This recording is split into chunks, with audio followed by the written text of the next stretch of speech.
Hello, everyone, and welcome to the second episode of In Good Company. Thank you for coming back and watching, both of you.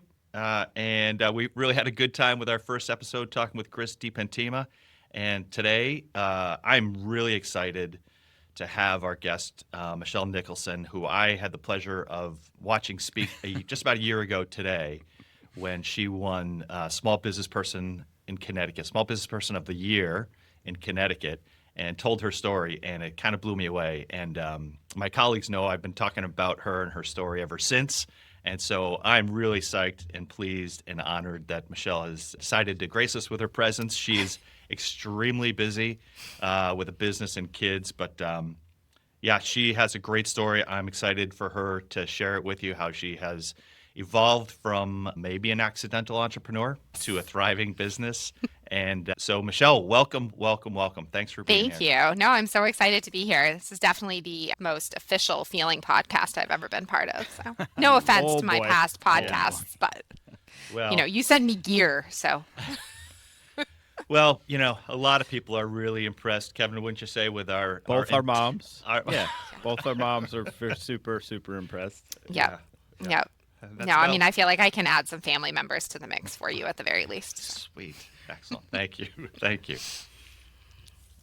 Shall we jump right in? Let's do it. Yeah, I'm go for good. it. Yeah. So Michelle, again, thank you for joining us. And as the story goes, right, we're here, entrepreneurs trying to tell stories and help others on the same entrepreneurial journey, whether you give advice like we do or you bake things like you and your team does. We have so many of the same challenges, but always love to start with, how did it happen? You clearly have a thriving business now. At some point you had no business. Correct. Yes. I actually, at one point, I did have a very small business that was marketing consulting, and I was doing that when I started to learn to make sourdough bread. And I do say that I started to learn to make sourdough bread. I did not know how to make sourdough bread. I was not an expert in it in any way.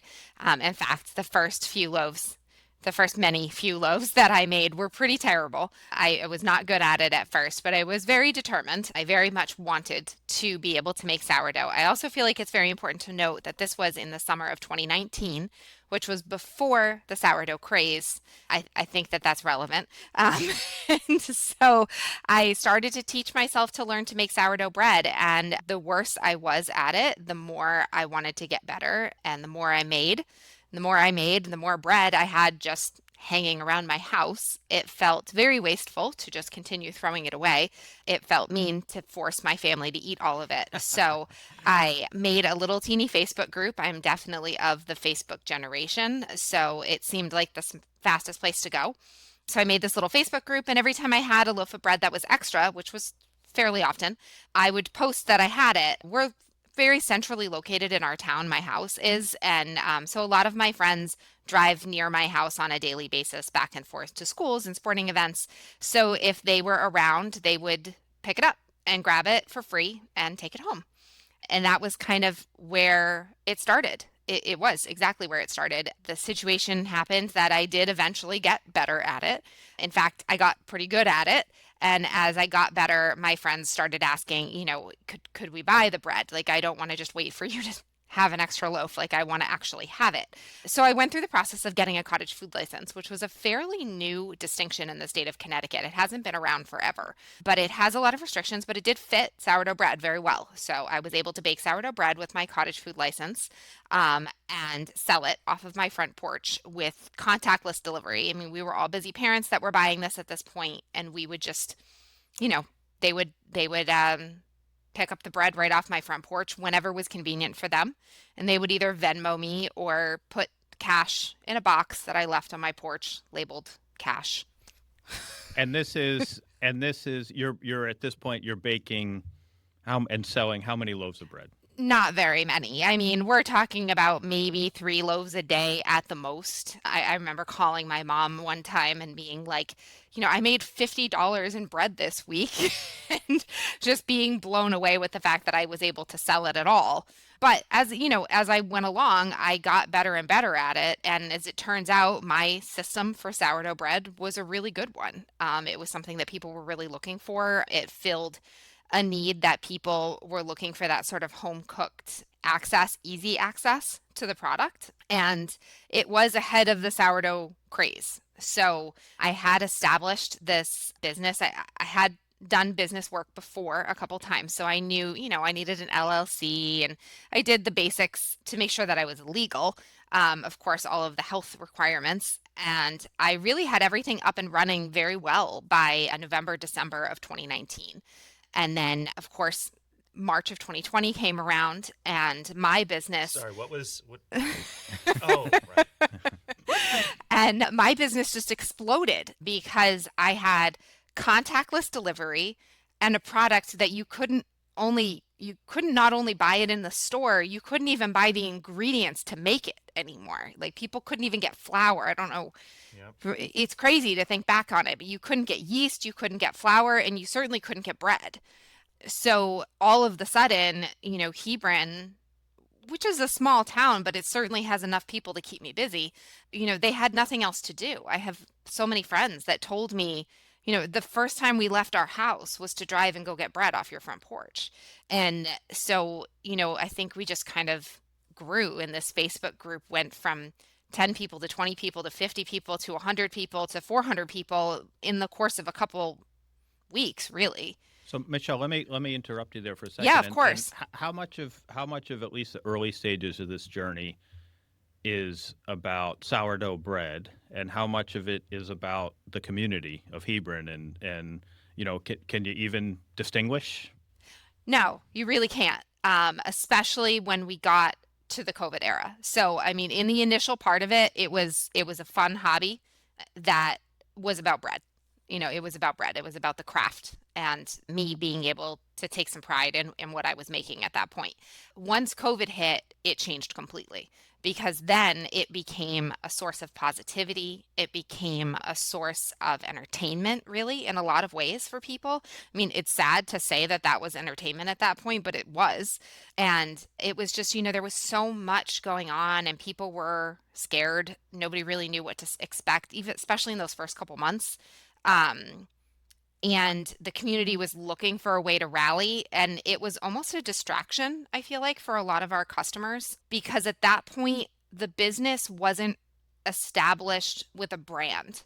So it was just called the porch at that point.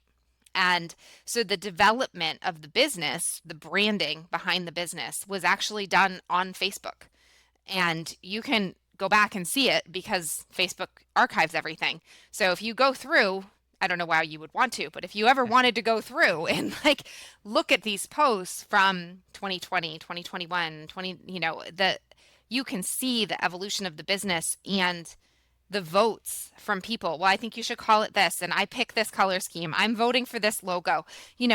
They developed this brand with me and for me. And I think that the community aspect, to your point, that's where that connection really comes in, because now you're taking a business and giving the community a real stake in it, almost. Maybe not a financial stake in it, but they're in it. I picked this, I wrote that slogan. They're really excited about it, and it's something they wanted to see succeed. It was something for them to root for. I think in times of trouble, people are looking for something to be hopeful for, and they wanted to see that. Michelle, I have a question for you. I was speaking with a buddy of mine, Frank Milone, shout out Frank from FML, and he lives in Hebron. And when I told him that we were going to speak with you, he said, "Oh my gosh, the flower girl is Hebron. That you have turned around the center of town there. That you really have turned it around." And Yeah. I think back.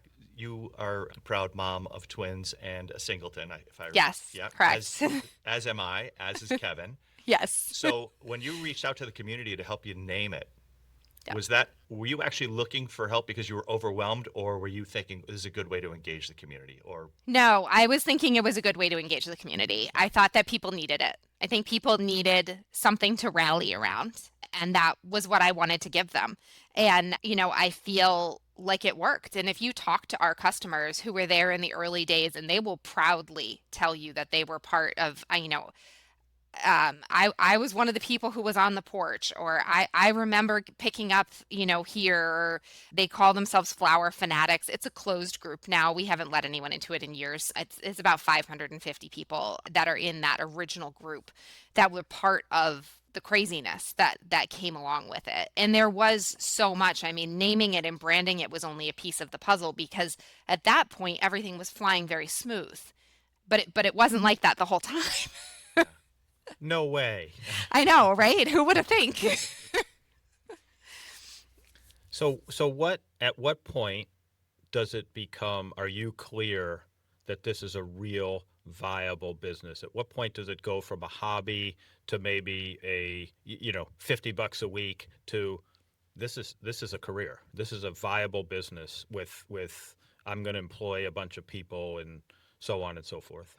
It's funny because I think a lot of business owners don't have the luxury of being able to pinpoint that transition in their business the way that I can. But I can tell you exactly when it was. It was Mother's Day at around 4:05 p.m. on a Sunday afternoon. And it was because my ordering platform for the bread, we crashed the website.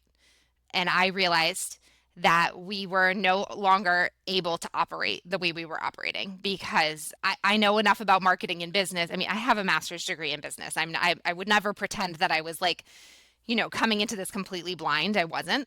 But I remember that website crashing, and I remember people getting frustrated and being like, I can't get in, I can't, or they weren't mad, but they were like, it's not working.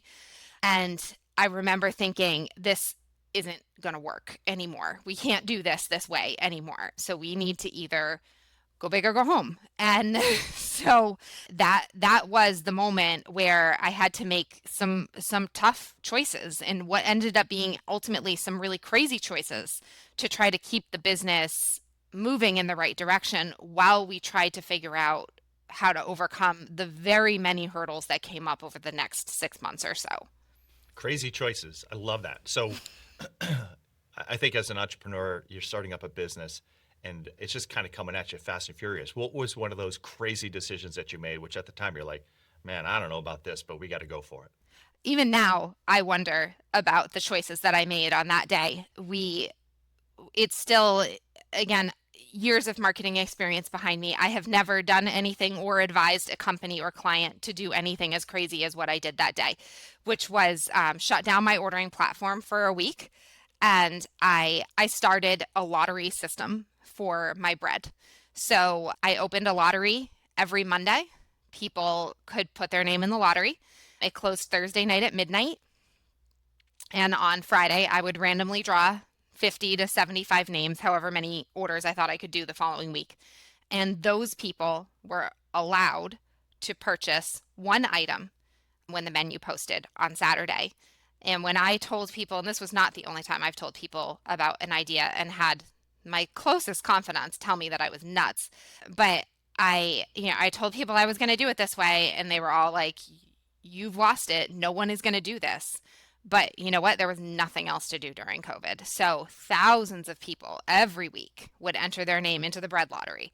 And on Friday, 50 lucky people would get an email from me that said, congratulations, it's bread week. And they would get a code to my website that let them go in and order for the following week.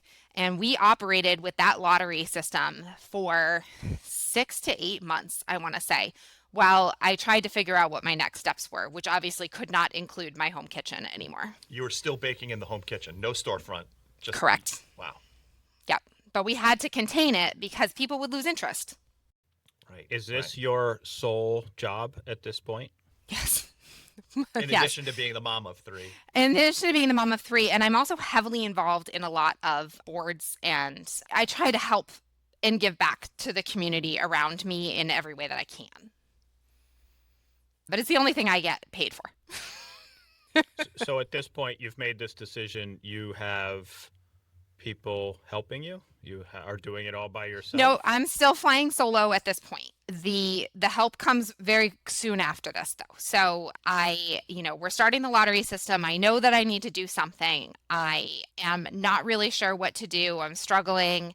My first idea is worse than my first loaf of bread. Like it's so bad. It's so bad. We decide, my husband and I, and he's a smart guy too. I don't know what came over us, but my husband and I decided we were gonna buy a trailer, and on the trailer we were gonna build a box.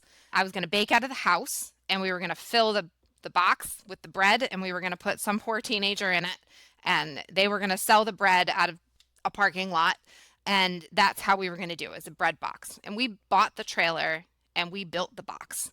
And that was in, I think it was July of 2020 that we finished it. We finished it, and again, on social media is so much fun because I have all these photos, right? Like I can see the pictures of the bread box, and we finished it the night before that July hurricane came through. And the hurricane came through and picked that thing up like Dorothy's house from The Wizard of Oz and just smashed it right back down on the ground. And that was probably for the best, because honestly, I think if we put that thing on the road, we'd be in jail for manslaughter at this point. Like it was going to tip over. Like I wonder if that was the DOL actually that smashed the bread box. So it could have been Department of Transportation. I mean, it could have been a group effort. Honestly, it was not roadworthy. It was not safe. Whatever poor kid we were going to put inside of it would never have been the same. It was bad choices all around. Definitely, at least meteorologically, there was some intervention there. And so that was the bread box. Not a good plan. Am I wrong to admit that I feel like honestly, I feel like the bread box was a better decision than the lottery? It's possible that it was, but the lottery wasn't going to hurt anyone. And I think what you need to understand about the bread box is that it would have fallen into oncoming traffic. So that's the difference there. So yeah, bread box, no go. But I also, I live in a small neighborhood. We have an HOA, and things weren't going great as far as traffic patterns go to pick things up at my house. I may have made some questionable decisions about some hard to get products that created a little lines of traffic. But I remember opening my door one day to put some cupcakes outside that I didn't want to melt. So I had told people what time they could pick them up. And I remember opening my front door and thinking, we need a new plan now, because the traffic was backed up all the way down my road. And that's not going to work out for my neighbors. It wasn't fair to ask them to be okay with that. I mean, we live on a private road. You know what I mean? Like that's not nice. So I closed again and went back to my Facebook community again and was like, listen, I need help. Like we got to get out. I can't be in here anymore. I can't have pickups in this little neighborhood anymore. And did they show up? These people, they didn't even know what they were offering me, but they were offering me their kitchens, their porches, well, this restaurant's only open 2 days a week. Maybe you could bake there. You could do this. You can call this person. My husband owns, this place. You could go there. They had so many great ideas. None of them worked out except for one. And it was a local church that had a beautiful kitchen that they used to do church dinners, which was currently closed due to COVID. So that was where we went. I went and I talked to their council 6 feet apart with masks. I brought sweet rolls, and they wanted to help me. They didn't only accept the concept behind it. Like they really wanted to be a part of watching the business grow and helping the business grow. So what we agreed on a marginal fee. And I moved into the church and got a commercial baking license, which is different, of course, from where I was baking before. The cottage food license is very limiting. There's certain products that you can't make. There's a lot of income restraints that we were going to blow through pretty quickly had we decided to stay with the cottage license. So none of that was going to work out for us. So we decided to move to the church, which worked out great because I had the whole kitchen and the parish hall. And at the time, my kids were distance learning.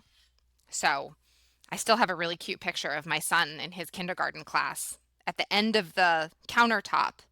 So you can see all the loaves of bread rising, and then you can see my little son at the end at a little card table with his headphones on and his iPad in front of him with his hand up waiting for his teacher to call on him. Oh, that's great. That is so funny. So it really was like the perfect fit because I didn't have to give everything up. I got to keep my kids with me, but I was able to still do what I do. And their babysitter, who was in our germ bubble, was the person who volunteered to run the bread booth for me, which was where we would sell the bread at night. It's amazing how, you started this in 2019 kind of by accident. And it sounds like if not for a little thing called COVID, we may not be here. So, Correct. I think a lot of times business owners forget the impact of luck. Absolutely. Right? Yeah, So and that's you amazing. can't underrate it because Right. it does. It can go either way, I guess. And we had unlucky things. I'm sure. I guess the bread box may have been luck anyways, but it felt unlucky at the time. Yeah. Yeah. So yeah, So there's a book we talk about with business owners a lot called the E-Myth, and the E-Myth Revisited, and it's an awesome book, E being entrepreneur, and it's kind of a metaphorical story about a baker of all things who starts baking, and next thing she knows she's got a legitimate, significant business. yes. But moving from a baker to someone who's running a business, those are not the same skill sets. How did you learn to become a business owner and to actually run a business? I'm learning every day how to become a business owner. And I think that, you learn by making mistakes. And I think you just make mistakes over and over and over again. And sometimes you get stuff right. I would say maybe like 10% of the time you get stuff right the first time out of the gate. And you can feel that. You definitely, celebrate those wins. But the crux of it is that you screw up a lot, and you have to recognize the mistakes and learn from them and remember them, which isn't always successful either. I feel like I have made the same mistake. And a lot of people say, well, you never make the same mistake more than once. No, you do. You definitely do. You don't usually remember until you make it the second time, but I definitely have made the same mistake over and over again. And I think that that's really just how you learn from it. You look to see what works, and you ask for opinions from the people around you. You trust the people who care about your vision. And it's a jump, though. It's a big jump. Yeah. Well, you just mentioned something that I wanted to ask you about. So I think it's important to surround yourself with good advisors, good resources, Yep. other professionals that can help guide you, maybe help you avoid making some bad decisions, and maybe help you make some good decisions. Can you think of some of those people that you've been able to surround yourself with, and some of the good advice they've given you? Definitely. So I'm very fortunate I'm not a stranger to the restaurant industry. My parents did own a restaurant when I was growing up. So my parents did move back from Florida when we kind of started getting into the crux of things to help me out. My dad is still with me several days a week. He does all of my in-house bookkeeping and is definitely sort of an in-house business advisor. Not to say that we don't figure some things out together, but he's seen more than I have.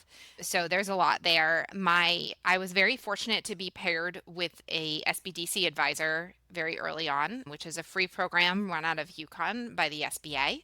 My advisor has been with me since I was baking out of my house. And she's still with me today. I don't see her as often, but I don't know what I would do without her. She answers my panic phone calls. She, does planned meetings with me. She helped me through all my initial financing, and she listens to my crazy ideas. Sometimes she's the only one I'm willing to tell them to. Let's see. So you're a mom of three. You got a husband at home. You start baking bread. The bread goes crazy. By the way, I'm hearing stories about lines out the door. The bread sells out by early in the morning. So this product that you have is in high demand, as are, I would imagine, maybe your kids and your husband to a certain extent. How have you gotten to the point, maybe you haven't, of balancing that? And any advice for people that are kind of where you were a few years ago? It's funny. I was listening to a book the other day by Rachel Hollis, and she was actually talking about this exact question and the work-life balance as a mom. And I couldn't possibly agree with her anymore when she says that it is a complete myth. It doesn't exist. There is no work-life balance. You're either in one court or another. And whichever core you're in, you wish you were more in the other one. Because when you do take a step back from your business, you feel like you should be back there. And that's usually when people will talk about how you see errors and things when you're higher up, when you're further away, when you take a look when you take a step back. So when you take a step back and you look at your business from the outside in a little bit more, I think that's when you notice the problems that you need to go back in and fix. When you go back in and fix them, you immediately feel guilty for not being where else you need to be, so you forget to sign the field trip permission slip. You forget, like, oh crap, we have a doctor's appointment in 20 minutes and I didn't even do a dismissal form yet. These are the things that you do. And I actually don't enjoy the concept of telling, especially moms, and not to, dads are also working hard, but I think moms who are carrying the mental load a lot of what's going on with their kids, I don't like telling them that they need to find a work-life balance, because I just don't think it's realistic. I think you just work hard and you continue to bounce back and forth and you put your effort where it's needed the most at that moment. So, Michelle, if I may pick up on that a little bit, how do you balance, right? So you've gone from a individual person baking bread in your home kitchen to employing people, growing, having, going to the local parish to now multiple locations, et cetera, up to 40 plus people? Yeah, about 40 employees, full and part-time. How do you manage all that, right? So what lessons maybe have you learned in terms of delegating, not delegating? Can you speak to that? How do you? Yeah, right? 'Cause there's all definitely. this, you can't possibly do it all. No, I don't even try to. No, not at all. Delegation is extremely important. And I was actually just talking to a friend about this last night. And again, not to push the women-owned aspect of this too much, but I do believe that women who own businesses have a bit of an edge in the category of staff development. And I really do believe that strongly. And then the reason for that is that women, I do believe, lead with compassion more often than men. Not an exclusion, but more often than men, women tend to lead with compassion. And I think that is often looked at negatively as like, you're too nice. You're too nice. You give people too many chances. Okay. So let me tell you though, my team is built up of people who never thought they would be in a job that wasn't minimum wage, right? And they are all owning pieces of this business. And I do mean owning it. Like, I can't do all of this myself, right? So instead, I break off little pieces of the business, of this vision that I have, and I give it to my staff members when they deserve it. I don't give it to them when they walk in the door, but I give it to them when they've earned my respect and my trust. And oftentimes I have found that my best performing staff members, most of who have been with me for 3 to 4 years at least, my best performing staff members now today are the people who I gave a piece of this puzzle to, not only when they were impressing me, but actually quite the opposite. When they were underwhelming me to a point that I wasn't sure if they were going to make it with my company. But instead of letting them go, I gave them a project, right? It was a small project, something I can monitor, but a project. And I think that's when you see the true value of the employees around you. And yeah, they don't all make it. Sometimes you give them this trust and they squander it away and you have to let them go and it's sad. But 9 times out of 10, it works. And I think that being willing to share your vision with your employees and to share the success in the failures of it is what builds a team that makes me successful, right? Like, I am not successful by myself. I am successful because my team helps me be successful. Like, I'm not there right now and I'm not even worried, right? They've got this. They don't even need me. I was there on Saturday before Easter because I was prepared to get into the thick of things because I knew we were going to be so busy, and I was standing around annoying people. Like, they don't want me there. They have it. They know what piece of this they're responsible for and they own it and they're proud of it. So, the first time you hand somebody a set of business cards who thought that they were never even going to have anything but a name tag, like that's where you become successful. And that's where you delegate a team that you can really trust around you. So that look, I think we know that look when you're annoying people, right? Oh, yeah. Oh, yeah. Yeah. Just what they're They're saying. trying to be nice, but they're at the same time like grabbing me by the back of the shoulders, like, can you move over here?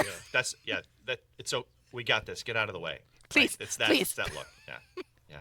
Sorry, Dennis, if I may. So you've said the word vision a bunch of times. Yes. What's the vision? For me, Yeah. whew, right now, this is where I am. So I'm big on goal setting. I enjoy goal setting myself personally and have been doing it for a long time. I subscribe to a goal setting practice that I know a lot of people probably couldn't tolerate, but I do write down my goals physically every day on a piece of paper. And I pick a couple that I'm going to work on every year. I have a notebook upstairs that It's pink. has I'm my. gonna guess it's pink. It's pink. Oh, I have a whole pink book notebook story. But it is. I have a notebook that has my original goals from that I was writing down in the 2019 era, and on that list of goals, it has that I run a successful bakery, and that I also run a successful cafe. Now, when I wrote these goals down, the cafe was not in the cards. It was not part of the picture at all. We hadn't even talked about it yet. Another one of my goals is that I'm recognized as giving back to my community. So that is another one that I focus a lot on, and that I have a dedicated staff around me. So, when you go back and you look at that, there's a sense of accomplishment there. And that was my vision at the time. I think my vision exists on multiple levels. Like, it exists on being able to survive a winter without having to worry about payroll. And then it also exists on, like, what if we opened a hotel? There's all kinds of variations of what that vision can be. What do you love more, entrepreneurship or baking in bakeries and cafes? Entrepreneurship. Entrepreneurship. The bakery ended up being the vessel that I was able to pour this passion into, but it could have been something else. Your story is so inspiring. That's why I was drawn to it when you told it a year ago, and it sounds like that's part of what you're doing for the folks that work with you. It's been 5 years. I think you were probably a leader in different modes of your life before this, but what have you learned as a business owner, now having 40 employees? What have you learned about leadership over the past 5 years that you didn't know before? Any big takeaways there? I mean, other than that, it's really hard. It's, it requires more patience than I would have thought. It requires more trust than I would have thought. It requires more paperwork than I would have thought. But I think, no, I think really it's the trust aspect of it, how much of yourself you have to trust in them, but you can't be successful hoarding that to yourself. So that's probably the biggest difference. I mean, even a dishwasher whose job is to make sure the kitchen is clean at night, like, I'm still trusting them. I'm trusting them alone with my building. Like, I may be trusting them more than anybody else. Is there a moment? I know I've had them, Dennis, you've probably had them, right? In when I was so sure I knew how to handle something or how to treat somebody, and then some point later on, might be months, it might be years, look back with probably embarrassment at how little I knew about leadership or management, or or any of those moments. What, again, as we think about how could I help my younger self, or how could I help somebody following in our footsteps, regardless of industry. You go from being good at something, or maybe not even. Maybe you're just a hard worker, and then you're in charge of people at some point in time, whether it's your own business or not. Are there lessons in management and leadership that you can share? Oh, yeah. I mean, assumptions and communication, I would say, is probably the number one thing. I like to tell my leadership team, if it's not written down, it doesn't exist. And I have made that mistake. It was my mistake where it was Thanksgiving of 2022. And we had an assistant in the bakery who was doing some small level prep for us. I wrote down a recipe for an apple pie crumb and abbreviated my ingredients. The baker mistook the BS on my sheet from baking brown sugar, and she baking soda instead. A mistake that I didn't realize until I had 65 pies in the oven and couldn't smell them. I couldn't smell them because I had baked a scent blocker onto the top of the pies. I didn't test the crumb before I put it on them. I didn't test the crumb before I made it. I didn't check with her to make sure that she used the correct recipe. I put it on 65 apple pies and put them in the oven the night before Thanksgiving. They were pre-ordered and I ruined all of them. We found out the error around 6 o'clock at night. And I remember calling my husband and being like, there's nothing I can do. I'm going to call the grocery stores and buy all of the frozen apple pies I can and just give them to people for free and apologize. And he was like, no, like you're not ever going to forgive yourself if you do that. He's like, I think we should try to see if you can make it work. So we went to Whole Foods and bought 200 pounds of apples. And we posted on our Facebook group that we needed help at the bakery. Now bring your own peeler. And they showed up. No And way. probably 25 people showed up the night before Thanksgiving in their pajamas with apple peelers. And we peeled and sliced all of the apples and rebaked 65 apple pies. But that was my mistake. I fixed it with help, but that was my mistake. I assumed that my staff member, who didn't have the experience that I did, who wasn't inside my head, would understand what I meant. And I use that example with my staff a lot. And, and we make fun of me still to this day about that mistake. And also that I lock up the baking soda in the safe. But but that was my fault. That was my communication error. If you don't communicate correctly with the people around you, you cannot expect them to do what you want them to do. You have to tell them what you're thinking exactly. And if it's not written down, it doesn't exist. I also think there's a lot of leadership there in, pardon the pun, but eating it. Like Oh yeah. I made a mistake, and that humility and that willingness to take ownership for a mistake that you made, rather than thinking that you're infallible, it probably ingratiates yourself to your staff, to the Right. community, and to everybody else. And I think it's something that's a great unfortunate story, but that shows a little bit of humility. Exactly. Well, and I think it's really important. It's really important to know, and as a leader, you're talking about leadership and entrepreneurship and the staff underneath you.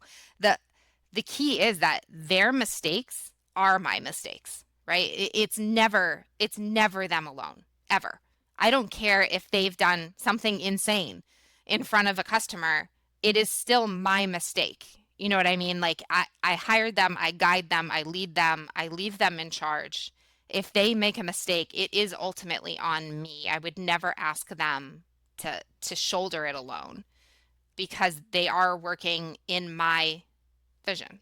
So you've had great success over the past 5 years, and we love to tell the story about the success. You've mentioned a couple of challenges, the bread box, the baking soda. Are there other stories of, I won't call them failure, but learning mistakes that you've had that you think are important for people to hear? Because I think your story is, just as you said, baking is the vessel for you to be an Yes. entrepreneur and a business owner, but we all face very similar challenges. Are there any other challenges or lessons that you've learned that you want to share? Oh my gosh. I honestly, there's so many lessons that I have learned, but they're not all, bad ending lessons, right? I mean, I think there's stories of staff members who were perpetually late for work. She'll laugh when she hears this. Perpetually late for work. She was always late for work. Oh my gosh, I loved her so much, but like she was literally late like every day. She's my events coordinator and front end manager now, and the moment that changed that with her, it was this time where I remember sitting down without her and thinking, I can't do this anymore. I'm going to have to let this girl go. She can't pull herself together. And I stopped myself really at the last minute before having this conversation to let her go. And I easily could have made that choice. And instead, I bought her an alarm clock and told her to set it on top of whatever other alarm clocks she was using that weren't working. And it was a particularly obnoxious one. And you know what? She's still late sometimes, but she's awesome. And I think back to who she was at that time. And I was at a meeting that they were running. My team was running a front of house meeting the other day. Well, that was a couple months ago, but anyways. And I walked in and I was there just to be there, to support, to answer questions, whatever. I wasn't part of the agenda. And I remember sitting there and kind of like sitting back and listening to her talk to the staff and tell them my values for how this business was going to run, as if they were her own. And I actually had to like step out of the room because it was so almost emotional to see what she had become and see how confident she was in speaking to our staff, in speaking my values for our business to them, and to think back about the fact that I almost lost her because I almost decided that she wasn't worth saving. And oh my gosh, how much would have missed out had she not, so it was almost a mistake. But I don't know if I would have regretted it because I wouldn't have known, I guess. But the being able to watch her turn into not only what she's done for our business, but just being able to watch her turn into who she is, that, I can't even imagine if I had followed through with it. Awesome. That's a great one. Awesome. Take us to where you are now as a business. You're not on the front porch anymore. You're not in the parish anymore. No, we are not. I am proud to say that I now have 4 front porches. I was very insistent that each of my buildings have a front porch still, though I don't know as if anybody else understands the full meaning behind that besides me. But no, we were very fortunate. Just a few days after we signed on the loan for the bakery, which was the entire business idea initially, the woman who owned the cafe that was already existing about 20 feet to my left of the building, the rotting, condemned building that we were going to start rebuilding as a bakery, called me and let me know that she was moving to Maine and did I want to buy her cafe. I did not want to buy her cafe, but it was 20 feet from my bakery building. So I did end up saying yes. I reached out to my community for assistance on that because I had just signed a loan. And even the SBA is not going to give you 2 in the same week. So I ended up reaching out to the community. We did a crowdfunding campaign and actually raised $14,000 in 48 hours. And so that crowdfunding campaign allowed me to put the down payment on the business for the cafe. And the cafe ended up actually opening before the bakery, almost 6 months before. So we opened the cafe in August of 2021. The bakery opened in March of 2022. And by the time the bakery was opened, we were viciously out of space in the cafe. So we needed more seating. There was a building behind us that was the garage for the building that was the bakery. All of my buildings were historic. They're built in the 1800s. That building was being renovated. So we took that one as well and put extra seating in there for our cafe as a placeholder while we built our new cafe. So we called it the Dooryard, and that opened in March of 2023. We started construction on our new cafe in 2024. It is a post and beam building that we built in the original town's schoolyard. So it was a vacant lot, but only about 20 feet to the right of the bakery. So the bakery is now in the center, appropriately. And when we opened the cafe in October of this past year, 2025, we moved all of our cafe operations from our original cafe building into the new cafe. Point of comparison, my old kitchen can fit inside the refrigeration of my new one. So now that we have our entire cafe in this palace of a building that we get to occupy, our bakery has remained the same. Our space in the back, the dooryard, has remained the same, though we do use it for events as well. And then the original cafe building, which was built in 1684, was the original general store for our town back in the 1800s, and that was what we decided to restore it to. So we now have 3 buildings on Main Street, 12, 14, and 16, and then one behind it. And our campus, is what we call it, consists of a bakery, a cafe, an event space, and a country store. Wow. Amazing. We see a traffic count on the weekends of probably between 1,500 and 2,500 people that come from all over New England to come and see us to get New England's best cinnamon rolls on Sunday morning, where they line up outside about half an hour to 45 minutes before we open all seasons, all weather, to get our cinnamon rolls hot out of the oven. We only make them on Sundays. And yes, to get bread and to just shop our campus. And I feel like maybe slow down a little bit because it's a quiet spot. There's nothing else around us. You said your friend said that we are the center of Hebron. We are, in that geographically speaking, that's correct. Like there's not a whole lot else there. So we're in the middle. And I love seeing that the high schoolers walk to us after school to get cookies and lemonade. And I love that the garden club comes to meet every Friday. And, we're part of the community. That's where we were supposed to be. But we bring in other people who are looking for that community, I think. It's such a cool story. It is. It harkens back to like almost 1950s. Yes. Images of being the center of town is the cafe or the soda shop or whatever it might be. And it's so cool. I do know that if you want to get a cinnamon roll there or any of their awesome baked goods, you got to get there early. You got to get there early because they line's long and you do sell out, if I understand. We do sell out. Yeah. I mean, we don't like to have leftover products. We don't like to have products that are not fresh. So it is important to get there. Our bread at this point, we've got a good handle on it. We usually have bread all the way through the end of the day. And then our cafe also uses our bread. So that sort of sets it apart there. The bread that you get your sandwiches on is made an hour before. So that's pretty good. That's amazing. Well, I know we say all the time we're not claiming victory. We're not done yet, and I'm nearly sure you feel the same way. But congratulations. Thank you. Pretty amazing.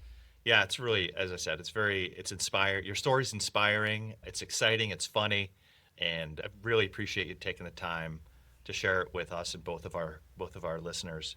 Hi, Mom. The other Yes. thing Hi, Mom. I don't know if you want to shout out your SBDC person also. Yeah, no, absolutely. Her name is also Michelle. And she's been with me from the very beginning. Michelle Augustin she is amazing. I think you can request her specifically. SBDC is an incredible program. I mean, there are a lot of amazing programs within the SBA umbrella that I really like to promote. Well, and you've been a great advocate too. So thank you for doing that. Again, thank you, Michelle Nicholson, the Flower Girl. Michelle. Awesome shop in Hebron. Go visit it early and often. Thank you for joining us, and we will talk with you next time. Thank you. Thanks for spending time with us today on In Good Company. If today's conversation resonated with you, we hope it reminded you that you're not alone in the challenges and opportunities of running a business. These same conversations continue beyond the podcast, including at our In Good Company events, where business owners come together to learn, connect, and share perspectives. In Good Company is brought to you by Connecticut Wealth Management, where our mission is to turn life's aspirations into reality for our clients and team through connection, clarity, and thoughtful guidance. Until next time, thanks for being in good company.